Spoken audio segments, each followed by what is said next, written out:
രാവിലെ തന്നെ ഏട്ടൻ എന്നെ ചീത്ത വിളിച്ചില്ലെങ്കിൽ ഒരു സമാധാനവും ആകില്ല. ഒരിത്തിരി സ്നേഹത്തോടെങ്കിലും എന്നോടൊന്ന് സംസാരിച്ചുകൂടെ? സ്നേഹിച്ചില്ലെങ്കിലും വേണ്ടില്ല, ഭാര്യയാണെന്ന പരിഗണനയെങ്കിലും എനിക്കൊന്ന് തന്നൂടെ? ഏട്ടൻ എന്താ എന്നോട് ഇങ്ങനെ? എന്ത് കാണിച്ചാൽ എന്നോട് ഭയങ്കര ദേഷ്യം ഇപ്പം. എന്നോടിപ്പോ ഒരു സ്നേഹവും ഇല്ല. അമ്മേ, എന്തിനാ അമ്മേ അമ്മ ഈ കാലഘട്ടത്തിൽ ഇങ്ങനെ ഇതൊക്കെ കേട്ടോണ്ട് നിൽക്കുന്നേ? അമ്മ അച്ഛനോടൊന്നും തിരിച്ചു പറയാത്തോണ്ട് അച്ഛൻ ഇങ്ങനെ അമ്മയോട് പെരുമാറുന്നേ. അമ്മക്ക് എന്തെങ്കിലുമൊക്കെ തിരിച്ചു പറഞ്ഞാൽ എന്താ കുഴപ്പം?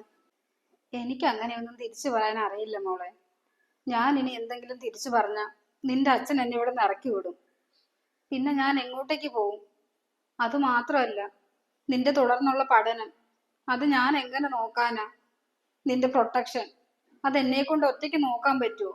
പിന്നെ നിന്റെ കല്യാണം, ഇതെല്ലാം ആലോചിക്കുമ്പോൾ അമ്മ എങ്ങനെയാ മോളെ എതിർത്ത് സംസാരിക്കുന്നേ?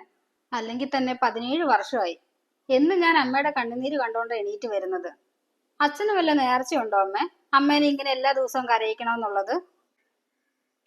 സാരില്ല മോളെ, എല്ലാം അമ്മയുടെ തലവിധിയാ. 9ാം ക്ലാസ്സിൽ പഠിക്കുമ്പോ തൊട്ട് നിന്റെ അച്ഛനോട് തോന്നിയ ഇഷ്ടമാ. +2 കഴിഞ്ഞതും അമ്മ അച്ഛന്റെ കൂടെ ഇങ്ങ് ഇറങ്ങിപ്പോന്നു. അതിന്റെയൊക്കെയാ ഞാനിപ്പോ അനുഭവിക്കുന്നേ. ഞാൻ ആരോട് പരാതി പറയാനാ? അമ്മയ്ക്ക് എന്തെങ്കിലും ജോലിക്ക് പൊക്കൂടെ?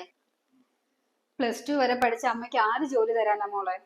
അമ്മയുടെ വിദ്യാഭ്യാസ യോഗ്യതയുള്ള എത്രയോ ആളുകളാണ് ജോലി ചെയ്ത് ജീവിക്കുന്നേ. അമ്മ ഈ ജോലിയുടെ കാര്യമൊക്കെ കുറച്ചും കൂടെ മുൻപേ ആലോചിക്കണമായിരുന്നു. എങ്കിൽ ഇങ്ങനെ അച്ഛന്റെ വായിലിരിക്കുന്ന കേട്ട് അമ്മയ്ക്ക് ജീവിക്കേണ്ടി വരുമായിരുന്നോ? ശരിയാ മോള് പറഞ്ഞത്. പ്രണയം തലയ്ക്ക് പിടിച്ചിരുന്നപ്പം ഞാൻ അതിനെപ്പറ്റി ഒന്നും ചിന്തിച്ചില്ല. ഇങ്ങനെ ആവൂന്ന് വിചാരിച്ചില്ല. ഇനിയിപ്പം അതൊക്കെ പറഞ്ഞിട്ട് എന്താ കാര്യം മോളെ? ഒരു എക്സ്പീരിയൻസ് പോലും ഇല്ലാത്ത ഈ അമ്മയ്ക്ക് ആര് ജോലി തരാനാ?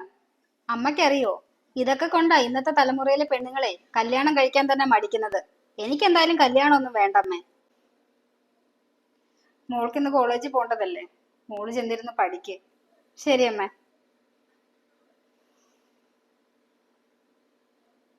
ശരിയാ മോള് പറഞ്ഞത്.